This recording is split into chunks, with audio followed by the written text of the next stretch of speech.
Hello everyone, welcome back to our channel. In today's video, I'm gonna show you how to enable badges in Moodle.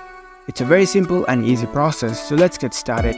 First of all, on your phone, make sure you've already downloaded the Moodle app. Once you download the app, launch the app on your phone. After you are in the app, enter the Moodle site of your school and connect the correct link from the list.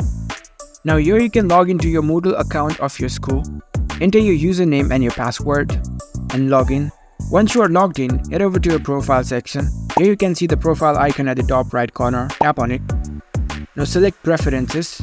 Once you're in the preference page, you need to scroll down and here you can see the badges section. Now in order to enable badges, you need to go to Badges Preferences. So select Badge Preferences. And here you can see the privacy settings of the badges. You can enable it and it'll show up in your profile page. Tap on this checkbox and tap on Save Changes. And there you go. That's how you can enable badges in your Moodle account.